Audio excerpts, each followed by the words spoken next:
No Velho Testamento, era algo em torno de 5 ofertas. Só que dessas 5 ofertas, 3 eram voluntárias e 2 eram obrigatórias. Não tinha como fugir, tinha que cumprir, pertencia à lei de Moisés, dava um grande problema quem desobedecesse.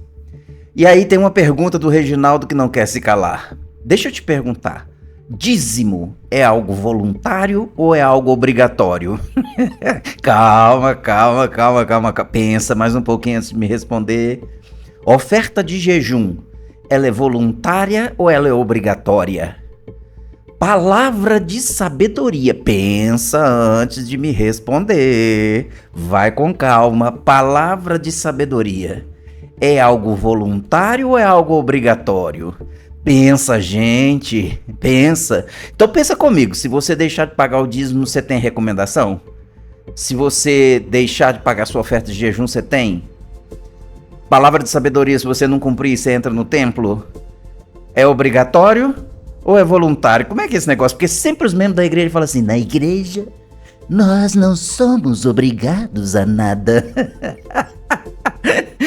Hoje eu quero pensar bastante com vocês aqui sobre ofertas obrigatórias, sobre ofertas voluntárias. E eu queria começar dizendo que muitos de nós esquecemos que nós somos povo do convênio, e não empregados de Deus. Empregado, ele exige o seu pagamento, ele tem X horas de trabalho, ele presta o seu serviço, ele entrega, né, o que ele pode fazer e, claro, no final do mês ou da semana ou numa quinzena, ele pede o seu dinheiro. Mas com Deus, nós fizemos convênio. E pessoas do convênio aprenderam com Jesus Cristo a dizer, seja feita a tua vontade, não a minha. Porque a nossa vontade é ter uma recompensa, a nossa vontade é ganhar um pagamento, só que nós somos povo do convênio e não somos empregados. Na economia, você não precisa pagar além do valor da sua dívida. Você vai até ali pagando a dívida, não é assim? O interessante é que Cristo pagou a dívida do nosso pecado. Eu queria dar o meu testemunho a esse respeito. E essa dívida, ela era obrigatória. Ela seria cobrada de nós. Não teria como nós fugirmos de jeito nenhum. Só que depois Cristo fez algo de forma voluntária. Ele entregou toda a sua vida enquanto ele estava aqui na terra. Se você pegar, em momento nenhum você vê ele fazendo a sua própria vontade, suas próprias necessidades. Você não vê isso acontecendo. Ele se entregou voluntariamente e no final, a própria vida ele entregou por nós. Jesus Cristo pagou pela nossa dívida. Jesus Cristo é um Deus de convênio. Nós não temos como pagar o que Jesus Cristo fez. Nós não temos. Não há possibilidade. Se eu pudesse pagar, Cristo não precisaria ter morrido. É obrigatório, então, que a nossa vida seja guiada por aquilo que Ele ensina, por aquilo que Ele mostra, por aquilo que Ele deseja que a gente faça. Nós não temos que oferecer a Deus o nosso ouro. O que nós temos que oferecer a Ele é uma outra coisa. E o ouro também, caso você tenha. Porque eu não tenho, não. Hoje nós vamos estudar o livro de Êxodo e algumas partes do livro de Levítico. Nós vamos estudar as questões do tabernáculo e todas as suas mobílias, todos aqueles detalhes, tudo que estava lá é o que a gente vai estudar hoje. E meu nome é Reginaldo, esse curso é o do Velho Testamento, é uma honra estar aqui com vocês. Queria que você não esquecesse de lançar sua frequência e tem muita gente esquecendo de responder as 3 perguntas para que isso valha como sua presença, tá bom? A presença não é só lançar a presença, você tem 3 perguntas a responder. Se não responder, não vai para frente. E se você não está fazendo o Velho Testamento onde você mora, por favor, faça aqui com a gente. Vai ser um prazer imenso. Vou continuar com você, então. Eu queria que você pudesse pensar nesse momento nas suas 2 mãos. Pode até olhar para ela aí. Não sei se você tá. Olha para suas duas mãos. Coloca suas mãos. Ixi, se você estiver na rua, agora você vai passar vergonha. Estender suas mãos para o céu. Colocar ela acima da sua cabeça. Você conseguiria fazer isso? Ou então, pelo menos, pensar nisso. Você pensa agora, você colocando a sua mão, as duas um pouco à frente, bem acima da sua cabeça. Isso é o que em Êxodo, no capítulo 35, versículo 5, se chamava oferta alçada. O que era isso?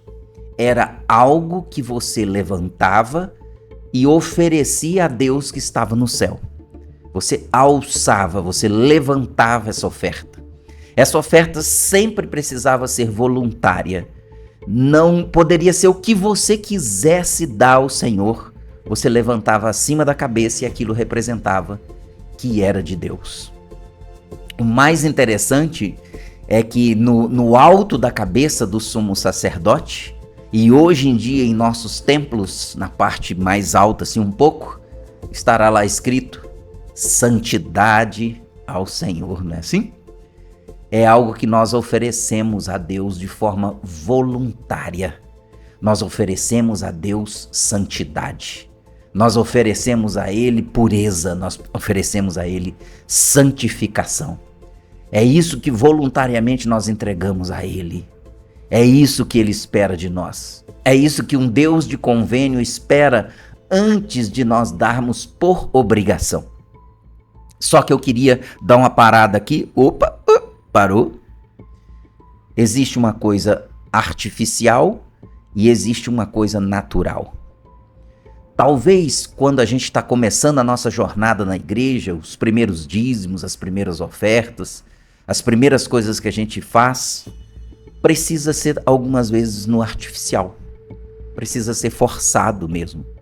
Nós nos convertemos, nós viemos de uma outra religião, ou às vezes nem de nenhuma religião.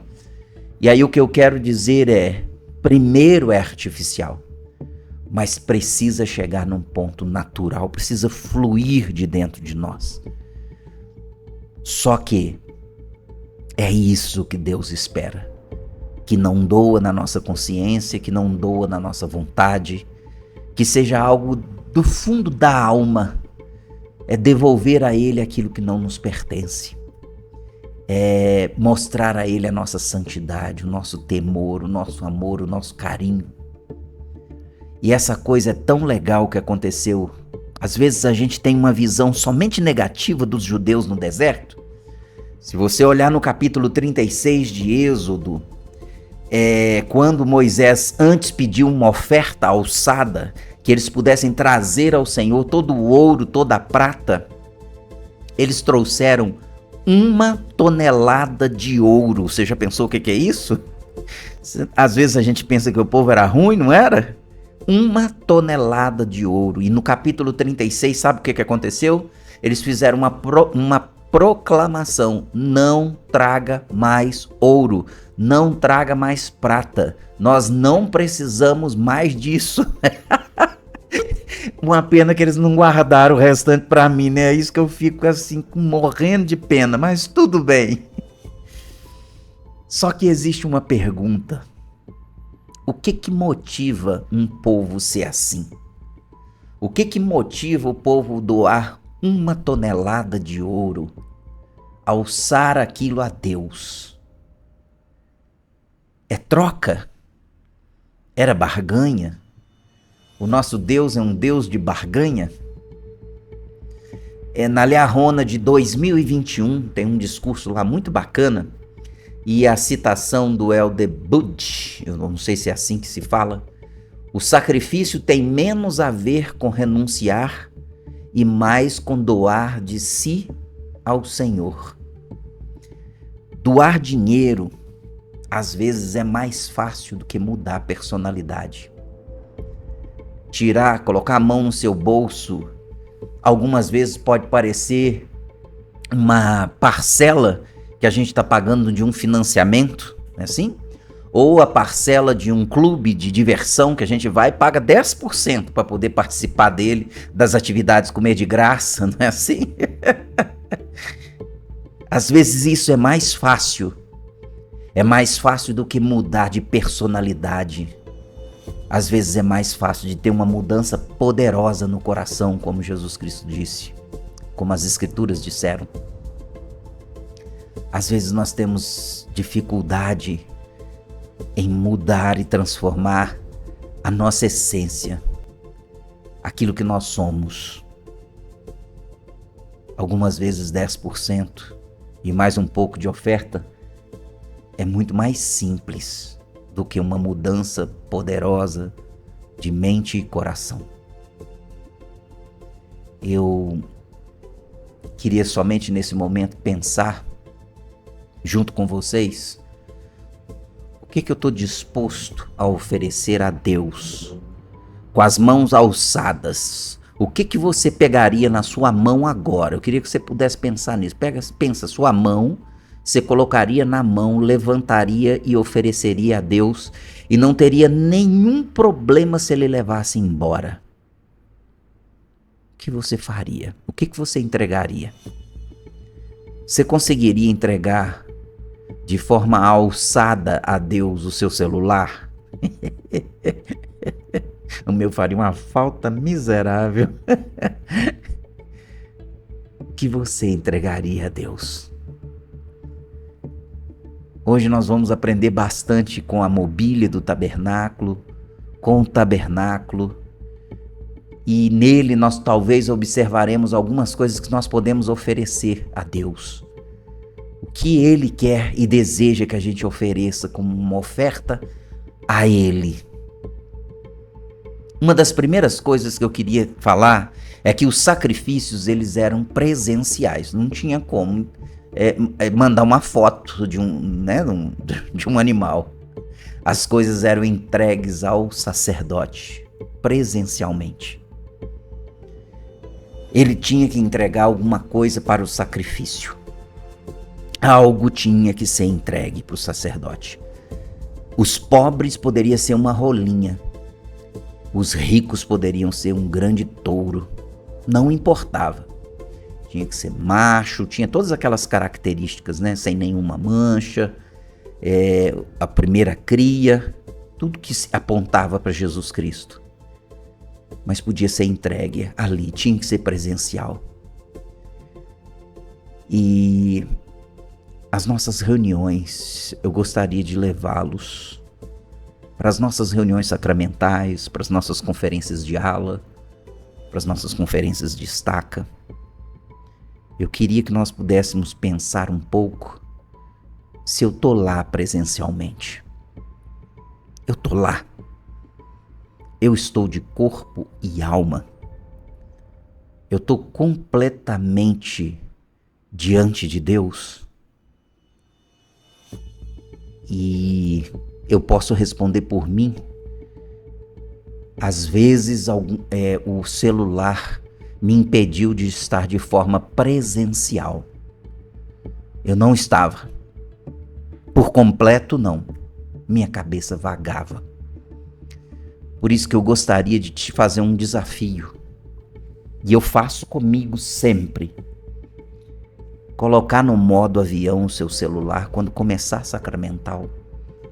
Não é só o sacramento, não. Queria te desafiar a fazer esse teste. A partir de domingo que vem, coloca no modo avião. Porque talvez você queira ler uma escritura, acompanhar alguma coisa, né? Alguma coisa está acontecendo, você quer acompanhar, tudo bem. A questão é quando a gente vagueia pelo Instagram, vagueia pelo WhatsApp, e nós não estamos oferecendo os nossos sacrifícios a Deus de forma presencial. E agora eu queria te perguntar algo que a gente conhece, às vezes a gente fala isso igual na primária, assim, já tá tudo decoradinho. O que o Senhor espera de nós hoje? O que Ele quer como oferta alçada? Aí você vai falar que são duas coisas, e eu vou falar que você errou! Errou! São três coisas. Doutrina, no terceiro Nef, no capítulo 9, 19 e 20, ele fala que ele deseja o quê? Um coração arrependido, mudado e um espírito transformado. Um coração quebrantado e um espírito contrito. Um coração quebrantado é você pensar numa pedra e se você martelar, é aquilo que é quebrantado, quebrar. Todo mudado, transformado, humilde. E ele deseja um espírito contrito, é um espírito apegado, arrependido, dependente. É isso. Só que em Doutrina e Convênios, no ano de 1831, o Senhor disse o que mais ele queria para Joseph Smith. Eu quero uma mente solícita. Doutrina e Convênios, seção 64, versículo 34. 3 coisas eu acredito piamente que o Senhor espera como uma oferta alçada: coração quebrantado, um espírito contrito e uma mente solícita. E o que é solícito? Uma mente prestativa, uma mente atenciosa, uma mente rápida. É isso. O Senhor quer que espera que dentro de nós tenha aquele sentimento: não me pertence, é do Senhor. O meu tempo, o meu bem, o meu talento está à disposição dos outros filhos de Deus. A mente solícita é aquela quando alguém nos procura e às vezes a gente está cansado e às vezes a gente está até cansado daquela própria pessoa e eu me coloco a prestar um serviço a ela. Isso é uma mente solícita. Isso é uma mente pronta a ajudar.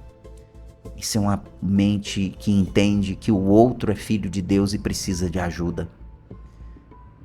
Uma vez que nós entramos para o reino, não nos pertence mais o nosso coração, nem nosso espírito, nem nossa mente. Por isso que nós não devemos deixá-la vagar muito, porque ela tem dono. Ai, é muito bacana, né? Se vocês pensarem, vai vir na sua mente a imagem do tabernáculo. Ele tinha um pátio externo, onde as pessoas chegavam e entregavam suas ofertas ao sacerdote. Nesse pátio externo tinha um lugar de holocausto, os animais eram queimados, né? Ele primeiro se retirava o seu sangue e depois queimava. Tinha algumas partes que eram separadas para a alimentação dos sacerdotes. Tinha algumas coisas que eu não vou entrar aí. Mas também tinha uma pia de bronze. Não é igual a dos templos hoje, tá ok? A primeira, mas depois a de Salomão ficou parecida com as dos templos hoje, mas antes da morte e ressurreição de Jesus Cristo, essas pias não tinham a funcionalidade, ela não tinha o propósito que tem hoje. Somente depois da ressurreição de Cristo é que as pias batismais do templo passaram a ter o significado ou a função de batismo pelos mortos. Mas naquela época era um simbolismo de lavar, de limpeza. E o interessante, se você dá uma olhada no livro de Êxodo, no capítulo 38, no versículo 8, fala que ela foi feita toda de cobre, que foi retirada dos espelhos das mulheres. De cobre não, desculpa, de bronze, que foi retirado dos espelhos das mulheres. Elas davam aquela limpada, né, naquele metal, limpava até ele se transformar em algo que dava para você ver o seu reflexo. E é muito interessante quando a gente pode entender que uma das coisas para a gente entrar na presença de Deus, uma das coisas para que a gente tenha um coração quebrantado, um espírito contrito e uma mente solícita, nós precisamos lavar dos nossos pecados. E para lavar dos nossos pecados, eu preciso olhar no espelho. Esse é o simbolismo da nossa sacramental. Olhar para nós mesmos. Olhar para os nossos pecados. Olhar para os nossos erros.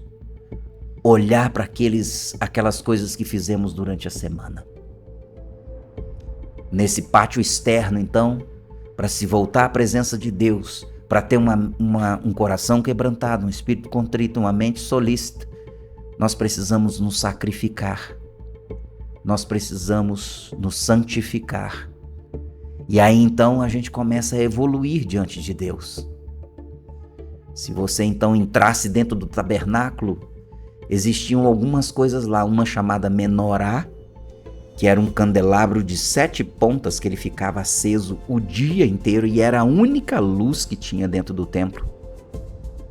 Você tinha uma mesa com o pão da proposição, e pão e vinho, representando o corpo e o sangue de Cristo também, e tinha um altar de incenso, que levantava aquele incenso, tanto para tirar o cheiro que vinha de fora, de tanto animal, de tanta coisa, quanto também para simbolizar as orações do sacerdote que estava subindo aos céus em intercessão ao povo. Não havia nenhuma janela, então a única coisa que eles tinham lá é aquela luz. Aquela coisa estava lá. Tinha algo lá. Era uma luz artificial, mas simbolizando a luz do Espírito Santo que precisa ter em nós. Por isso que Jesus Cristo um dia chegou para o povo e falou assim: eu sou a luz do mundo. Era porque as pessoas sabiam que tinha luz dentro do templo. E ele fala: quem me segue não andará em trevas. Ele é a luz.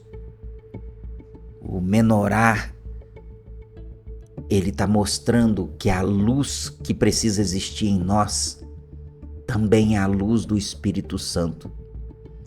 A nossa consciência, a luz de Cristo que tem dentro de nós, as nossas decisões, elas precisam ser pautadas sempre no que é justo, no que é honesto, no que é sábio, no que é divino. E quando isso acontece, a luz se torna perfeita. Por isso que tinham 7 pontas. Aí você sai do campo de uma luz que você nasceu com ela, sua própria consciência, e passa agora a ter direito ao poder do Espírito Santo. Revelação. A perfeição de um Deus. A gente sobe um nível. E aí, dessa maneira, as nossas decisões começam a mostrar que nós temos um coração quebrantado, um espírito contrito e uma mente solícita. E aí tinha um véu, uma cortina, que separava esse lugar santo dos santos. Dentro do Santo dos Santos existia uma arca. Dentro dessa arca existia a tábua dos 10 mandamentos e um cajado de Arão. Mas existia uma tampa. Tampa, ou cobrir, ou fechar, ou cancelar, tudo isso é sinônimo de propiciatório. É algo que tampa. E eu queria ir para a aula nesse momento, para que a gente então consiga ter uma mudança total de coração. Queria somente, antes da gente encerrar com o propiciatório, antes da gente cobrir, tampar essa aula, eu queria que você não esquecesse de lançar sua frequência e respondesse as 3 perguntas. Quando Deus olhava para baixo, nessa sala Santo dos Santos, Jeová, o Deus do Velho Testamento, o que ele via lá dentro? Ele via a tábua com as leis de Moisés. Era ali que ele via. E o que ele via? Os mandamentos quebrados. Por causa do pecado, nós quebramos um ou outro mandamento, mas sempre quebramos. A nossa condição imperfeita sempre nos leva a quebrar a lei. Estava diante dos olhos de Deus, diante dos olhos de Jeová, a justiça. Ele via isso. Qual era a função do sumo sacerdote? Na tampa do propiciatório, onde tinham 2 anjos com asas, chamados querubins, que as suas asas se encontravam, naquela parte ali, era onde eles jogavam sangue dos animais que haviam sido mortos lá atrás, lá fora. Esse sangue, então, cobria simbolicamente a justiça, cobria simbolicamente o olhar de Deus somente para os mandamentos. Aquilo ali agora, Deus não via mais simbolicamente o que o povo havia quebrado. Ele via somente o sangue que pagou a dívida. Era só isso que ele via, o sangue que pagou a dívida. E isso é lindo, mas é uma das coisas que eu sempre compartilho com meus alunos e eles sabem muito bem que a seção 45 de Doutrina e Convênios, revelada em 1831, e é uma das coisas mais lindas do mundo. No dia que eu morrer, eu quero que leia essa escritura, porque eu acredito que ela seja a minha preferida. Em 1831, Joseph Smith recebeu a revelação do que Cristo iria falar no dia do julgamento final. Agora a gente consegue ver na seção 45, e eu queria que você fosse lá depois, mostra o que é Cristo sendo a propiciação, o propiciador, aquele que cancela o olhar para a justiça e mostra da onde vem a nossa esperança. No versículo 3 da seção 45 diz assim: ouve aquele que é advogado junto ao Pai, que está pleiteando vossa causa perante ele, dizendo: Pai, contempla os sofrimentos e a morte daquele que não cometeu pecado. No dia do julgamento final, Jesus Cristo vai entrar na frente de Deus e falar assim: não olha para eles, não olha somente para a justiça, olha para mim que não cometi pecado. E a escritura continua: em quem rejubilaste, contempla o sangue de teu filho. Olha a tampa do propiciatório. Contempla o sangue de teu filho que foi derramado, o sangue daquele que deste para que foste glorificado. Naquele dia, assim como o sacerdote fez por muitos e muitos anos, Deus, quando for olhar para a justiça que Ele precisa empregar sobre nós, Jesus Cristo mostra o sangue que Ele verteu por nós. E no versículo 5 ele fala: portanto, Pai, poupa estes meus irmãos que creram em meu nome, para que venham a mim e tenham a vida eterna. Ele vai falar assim: Pai, Abba Pai, painho, né? Abba Pai é no diminutivo, é carinhoso. Não olha para eles, olha para mim, porque eles me ouviram. Eles não fazem mais nada por obrigação. A jornada deles não é mais obrigatória. Não existe nada neles que eles façam mais por obrigação, porque eles nasceram de mim novamente. Foi retirado deles o sentimento de obrigação e passou a existir dentro deles o sentimento de júbilo e de alegria.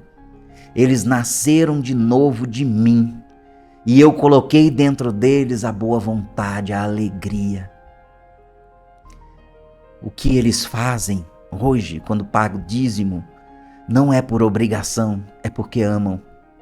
Quando eles vivem a palavra de sabedoria, Senhor, não é porque eles podem ter alguma doença, isso ou aquilo, não. Eles guardam a palavra de sabedoria porque eu mandei. Eles fazem todas as coisas porque eu mandei. Naquele dia ele vai olhar para Deus e vai falar: Pai, eles me ofereceram como oferta alçada, eles levantaram acima da cabeça deles, com as mãos para o céu, me ofereceram o coração deles. Eu conheço o coração deles, que é limpo, puro. Eles me ofereceram um espírito arrependido, mudado, transformado. Eles não têm mais desejo de pecar. Cometem algumas asneiras por causa da condição humana, mas eles não têm mais esse desejo. E a mente deles, Senhor, é uma mente que pensa em fazer o que é certo. Eles não têm o desejo de pecar. Não passa na mente deles ir e pecar voluntariamente. Por isso, Pai, olha para mim e não para eles.